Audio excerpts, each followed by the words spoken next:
Oke, selamat pagi, Miliarder Boy fans, gitu ya.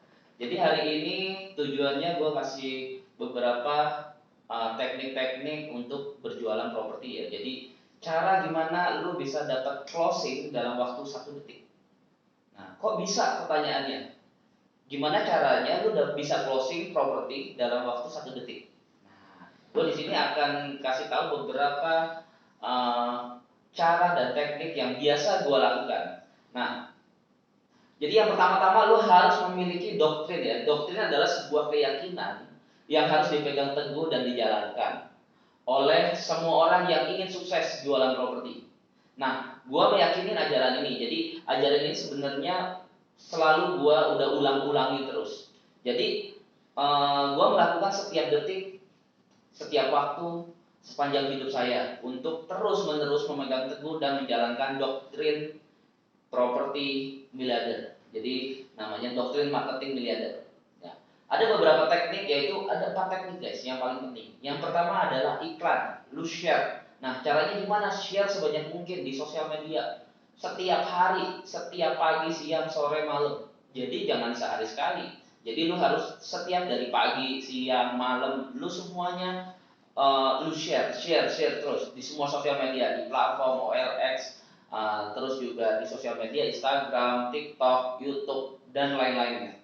Lu share semua sebanyak mungkin, ya. Yang kedua adalah telepon. Nah, ketika lu udah memasang iklan yang bagus, gitu ya, dengan judul-judul yang menarik, nanti gua akan ngajarin kamu gimana caranya memasang judul yang menarik. Nah, di konten selanjutnya. Tunggu aja ya. Nah, setelah kamu memasang iklan yang bagus dan menarik, akhirnya kamu ditelepon oleh calon pembeli. Dan yang harus kamu lakukan adalah gimana caranya ketika kamu telepon, kamu meyakinkan mereka untuk kalau barang yang kamu jual itu worth it banget untuk dibeli. Supaya apa? Dia pengen ngajak ketemu. Nah, yang ketiga adalah lu ketemu sama dia. Ketika udah ketemu, haruslah penampilan lu worth it banget. Penampilan yang rapi, contoh kayak gua rapi kayak gini kan. Beberapa ketemu investor ya memang harus rapi gitu kan. Nah, dari situ biasanya persentase untuk closing lebih besar guys. Yang keempat adalah closing tanda jadi. Nah, yang paling penting adalah nomor 4 guys. Gimana caranya? Eh, Ketika orang sudah ketemu kamu dan waktu itu juga detik itu juga langsung closing gitu. Dengan cara ya ada beberapa teknik sebenarnya. Dengan cara ya lu harus minta tanda jadi, terus juga minta gimana Pak, misalnya ya gue kasih contoh, ini lokasinya sangat menarik Pak karena lokasinya sangat strategis, nol jalan raya dan sebagainya. Jadi fokuslah kepada kelebihan-kelebihan dari properti yang di situ guys. Sebenarnya ada yang lebih dalam tapi gue bisa kasih tahu lu di konten selanjutnya. Nah, dari keempat doktrin tersebut bukannya teori tanpa praktek ya. Jadi empat poin tadi bukan teori tanpa praktek. Saya juga mempraktekkan ratusan kali dan berhasil. Kalau ingin berhasil jualan properti, kamu juga harus mempraktekannya. Harus terus menerus tanpa henti guys. Jadi setiap hari bahkan. Nah, sama dengan kalau di bisnis properti itu lu harus terus menerus share telepon ketemu dan closing, share telepon ketemu closing, share telepon ketemu closing. Maka kalau misalnya lu nggak melakukan itu dan diem, lu akan mati di bisnis ini. Ya, lu akan mati di bisnis ini, berhenti dan out. Jadi lu harus lakukan itu setiap hari. Nah, tetapi apabila kamu sudah menjalankan dengan benar keempat doktrin tadi dengan baik gitu ya, gue yakin kamu akan sukses dan kaya raya. Jadi kenapa bisnis properti itu bisa buat kamu cepat kaya raya? Jadi kalau misalnya kamu jualan apa ya, paling gampang deh jualan baju. Gitu. Jualan baju mungkin kamu sehari laku 10 gitu. Profitnya berapa sih jualan baju 10.000, 20.000 gitu kan? Tapi untuk mencapai kamu bisa kaya lama gitu, harus quantity, harus banyak. Jadi lo harus menjual puluhan ribu baju untuk mendapatkan ratusan juta keuntungan bersih ya, bukan omset. Tapi kalau properti, ketika lo cukup closing sekali, misalnya contoh 2M aja, 1M sampai 2M. Kenapa 1M 2M? Karena di rumah di Surabaya udah minimal 1M 2M. Contoh lu closing 2M. Berarti income lu berapa sebulan? Satu kali aja. Income lu sebulan berapa? 40 juta, guys. 40 juta. Enggak capek, enteng banget kerjanya, cuman share, telepon, ketemu, closing. Share, telepon, ketemu, closing. Nah, seperti itu. Tapi ada beberapa teman gua ya, jadi ada beberapa nih cerita teman gua tuh, kenapa kak kok gua susah jualan properti gitu kan? Ada beberapa orang tuh susah jualan properti. Nah, gua akan kasih tahu 13 hal yang menyebabkan marketing properti susah closing, guys. Gua akan kasih tahu lu semua 13 hal kenapa marketing susah closing. Nah, gua kasih tahu ya. Yang pertama, keyakinan. Keyakinan yang benar, tidak yakin pada diri sendiri dan produk gitu ya. Jadi ketika penjelasan presentasi ke klien kurang meyakinkan. Jadi kamu tuh kurang yakin dengan dirimu. Contoh, gua nih bisa nggak ya jualan properti?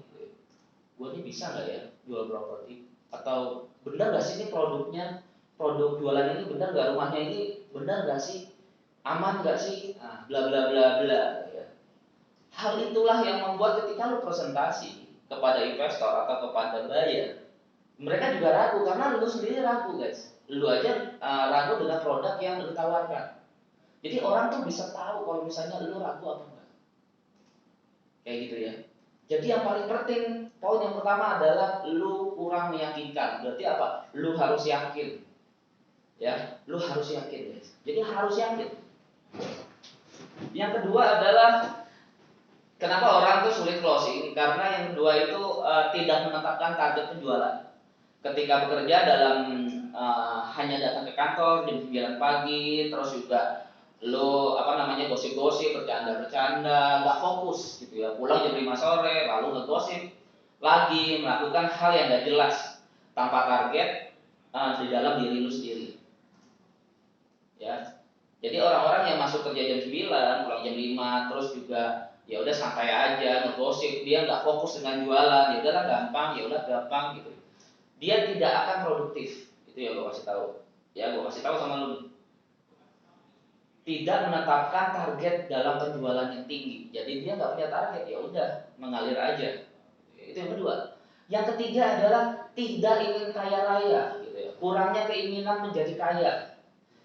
Jadi membuat kamu tuh kurangnya antusias dalam bekerja. Misalnya lu dalam kenapa banyak manajer ini pusing ketika SDM-nya kurang produktif.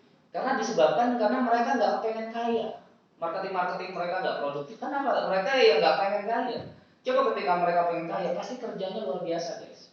Jadi kalau buat lu manajer-manajer kepengen anak buah lu itu produktif, bikin dia tuh pengen kaya raya.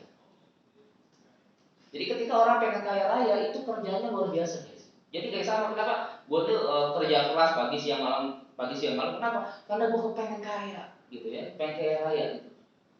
Nah itu yang kenapa hal ketiga orang tuh sulit closing. Yang keempat, tidak memiliki strategi action. 1000% terbukti pasti gagal. Ya, terbukti pasti gagal. Strategi cara beriklan, cara menjawab telepon, cara menemui klien, mengunci tanda jadi, gitu ya. Hal itu yang membuat beberapa murid gua gitu ya sukses dalam jualan properti. Jadi kalau misalnya lu gak punya strategi, 1000% pasti gagal. Tapi kalau lu punya strategi, misalnya strateginya gimana, cara beriklan, strateginya gimana, ya kan, cara menjawab telepon, ya kan, cara menemui klien, cara mengunci tanda jadi. Nah, ketika lu punya strategi, barulah lu akan berhasil 10.000%. Gua jamin. Ya, bila strategi pasang iklan supaya dia mau telepon kamu itu ada banyak ya strateginya. Yang kelima adalah tidak memegang teguh, never give up. Dalam setiap pekerjaan pasti ada kegagalan dan ketika gagal haruslah bangkit lagi. Jadi banyak orang itu gagal itu ketika mereka tidak pernah bangkit lagi. Jadi poin kelima adalah banyak orang tidak bisa closing karena mereka ketika gagal ya udah nyerah, give up. Gagal, nyerah, give up. Yang benar adalah ketika lu gagal, Never give up, bangkit lagi, jualan lagi. Misalnya eh, buat iklan, telepon ketemu, belum closing, coba lagi buat iklan. Di telepon nggak mau ketemu lagi, buat iklan lagi, sampai buat iklan terus sampai closing. Jadi polanya gitu aja. Kalau misalnya nggak jadi ya buat iklan lagi, ketemu nggak closing buat iklan lagi, selalu gitu. Pasti suatu saat lu pasti bisa closing. Yang keenam adalah kehilangan fokus gitu ya. Banyak marketing itu dulu kehilangan fokus. Mungkin dulu dia closingnya udah banyak gitu ya, terus akhirnya dia punya mobil baru, mobilnya direnov, jadi dia terus dimodif, terus dia ikut komunitas mobil, terus nggak fokus jadinya. Party sana sini, terus juga apa namanya nggak jelas kehidupannya, lama-lama dia nggak fokus, kehilangan fokus. Jadi banyak marketing-marketing yang profesional pun ketika mereka kehilangan fokus tidak produktif lagi. Jadi jangan salah, jadi untuk jadi kaya raya, lu harus fokus setiap hari, setiap saat, setiap waktu guys. Jadi setiap nafas lu harus fokus untuk jadi kaya raya terus. Ya. Selanjutnya adalah tidak konsisten. Jadi lu juga harus konsisten dalam bekerja. Jangan hari ini kerja, besok enggak, hari ini kerja, besok enggak, sekarang semangat, besok enggak semangat. Jadi kurang konsisten. Seorang juara seperti juara dunia, Messi, Cristiano Ronaldo, setiap hari itu konsisten. Latihan, latihan, latihan. Enggak pernah. Jadi seorang atlet ketika 2 hari aja enggak latihan, mereka merasa kehilangan kemampuannya, guys. Jadi seorang atlet, gue dulu atlet, ketika 2 hari, 3 hari gue nggak latihan, itu seakan-akan gue kehilangan kekuatan gue. Mungkin 20%, 10%, jadi nggak bagus lagi. Jadi lu harus benar-benar konsisten setiap hari, fokus setiap hari, belajar setiap hari, share setiap hari, telepon setiap hari, kayak gitu ya. Yang kedelapan adalah tidak memiliki jiwa entrepreneur, jiwa karya, jiwa karyawan yang selalu melekat. Ya, jadi banyak orang tuh marketing itu selalu begini mindset, entrepreneur itu nggak punya jiwa entrepreneur itu karena jiwanya karyawan. Jadi karyawan itu ya udah apa namanya, nanti kalau misalnya aku jalan ke sana ongkos bensinnya gimana, nanti presentasi sama investor ketika makan Starbucks aku pakai uang siapa gitu. Jadi terlalu perhitungan gitu ya, terlalu perhitungan sama bisnisnya sendiri. Jadi kalau gue entertain misalnya ke party kemana, ya udah gue bayarin. Ada klien datang, gue bayarin botolnya. Ada klien makan gitu ya, gue bayarin semuanya. Jadi benar-benar entertain menjamu seseorang. Jadi pastikan jiwa entrepreneurnya keluar. Jadi modal dulu guys, modal dulu, berani modal dulu. Kalau jadi marketing properti itu kenapa dia sulit closing, karena dia nggak mau modal dulu. Maunya dibayarin terus, ya. Ya, harus berani bayarin orang, harus berani bayarin orang. Selanjutnya adalah yang kesembilan. Mungkin pengikutnya paham terangisme. Gitu. Terangisme ini terang aja, gitu ya. Terlalu banyak alasan. Kebanyakan orang ini gagal itu terlalu banyak alasan. Misalnya lah, kalau saya terang aja, aku nggak punya mobil presentasi, nggak punya mobil bawa motor, ya orangnya nggak respect. Terang aja, gue kan bukan orang kaya. Terang aja, gue lulus SD, nggak bisa kaya dong. Terang aja, gitu. Selalu banyak alasan. Jadi ketika orang terlalu banyak alasan, ketika gagal, mereka akan sulit mendapatkan closing. Bukannya belajar, tapi mereka fokus pada alasan. Ya. Yang ke-10 adalah, nah ini yang ke-10 nih guys, paling penting. Yang ke-10 adalah tidak punya mentor sabuk hitam. Jadi mentor maksudnya sabuk hitam ini mentor yang benar-benar expert, ya. Mentor yang benar-benar expert. Nah, kayak gitu. Jangan lu belajar ketika kamu belajar kepada orang yang baru jualan properti, gitu ya, yang baru sekali 2 kali closing, gitu. Jangan belajar sama mereka, belajar sama yang apa namanya, yang benar-benar pintar sekali, yang kaya banget. Belajar sama orang-orang kaya, gitu ya, jualan properti, lu mana orang-orang yang kaya karena bisnisnya properti, gitu ya. Lu belajar dari mereka. Nah, kebanyakan orang itu gua itu selalu mendekatkan diri gua 90% kepada orang kaya, belajar kepada orang kaya. 10% belajar kepada orang miskin. Nah, belajar 10% ini belajarnya gimana? Cara belajarnya yaitu, oh kenapa dia miskin? Oh, yang dia lakukan ini. Oh, dia gagal karena melakukan ini. Oh, ternyata gitu. Jadi 10% belajar dari orang yang gagal. Oh, ternyata gagal gini. Berarti gua gak boleh lakukan itu. 90% lo belajar kepada orang kaya. Jadi seperti itu guys. Jadi itu yang paling penting. Belajar kepada orang kaya 90%, belajar kepada orang gagal 10%. Gagalnya itu belajarnya gimana? Ya kenapa dia ternyata hidup sengsara tuh gak enak. Dia gagal gak punya duit, ternyata gak enak, gak punya duit gitu ya. Oh ternyata susah ya jadi orang miskin kayak gitu. Itu yang lo harus pelajari. Yang ke-12 adalah yang 11 ya, sorry. Yang ke-11 adalah kenapa orang sulit closing? Karena mereka tidak bergaul kepada gajah-gajah, kepada orang sukses, kepada orang kaya. Mereka tidak pernah bergaul kepada orang-orang kaya. Mereka bergaul sama orang-orang menengah ke bawah. Jadi mereka nggak ada market. Nah yang benar adalah lu harus bergaul sama orang kaya, bergaul sama gajah-gajah, pengusaha-pengusaha, komunitas-komunitas elit, gitu ya. Naikin level lu kalau lu mau closing, ya. Yang ke-12, nah yang ke-12 sama yang ke-13 ini yang paling penting. Yang ke-12 adalah bersyukur. Dalam setiap agama mengajarkan bersyukur. Siapa yang tidak akan bersyukur, siapa yang bersyukur akan diberi dan memiliki kelimpahan. Maksudnya gimana? Ketika lu mendapatkan, misalnya ada beberapa temen gua dulu ketika closing itu kecil-kecil guys. Kadang dapat 1 juta, 2 juta, aduh kecil bro, komisinya kecil-kecil nih, tapi dapat 10 gitu ya, kayak gini doang, kerja capek cuma dapat kayak gini, kayak gitu ya. Ya karena dia kurang bersyukur jadi susah kerjaannya. Jadi terima ketika lu dapat 1 juta, 2 juta, lu bersyukur gitu. Kamu bersyukur, oh terima kasih Tuhan karena berkat luar biasa hari ini. Jadi ketika lu bersyukur akan ditambahkan lebih banyak. Percaya sama gue. Ya percaya sama gue. Ketika lu bersyukur lu akan ditambahkan lebih banyak lagi. Nah, yang terakhir adalah kalau misalnya lu tidak juga closing gitu, tidak juga closing, mungkin poin yang terakhir ini guys, kurang sedekah. Nah, sedekah adalah keharusan kalau Anda ingin bisa closing secara terus-menerus. Nah, ada beberapa temen gue tuh udah kerja keras, telepon sana sini, apa segala macem. Dia datang ke gua gitu ya. Pak Wisnu, kenapa sih kok aku nggak pernah closing pada aku udah nurutin apa kata Pak Wisnu? Semuanya dia turutin 12 pasal tadi ya, 12 pasal tadi dia udah turutin. Bersyukur udah, ini udah, itu udah, dari 1 sampai 12 dia udah lakukan semua. Gue bilang, lu udah pernah sedekah belum? Aku gak pernah sedekah. Ya udah sekarang, lu ada 100 ribu gak ada, gak punya duit plus ya. Ya udah gini, 100 ribunya kamu pinjem, ya, kamu pinjem ke temanmu atau ke mana ke kantor. Uang 100 ribunya itu lu sedekahin. Jadi 50 ribunya lu pegang, 50 ribunya lu sedekahin. Jadi waktu itu dia sedekah ke orang yang dekat masjid, dia yang penjaga masjid. Dia sedekah 50 ribu. Orang kaget, yang punya yang penjaga masjid kaget.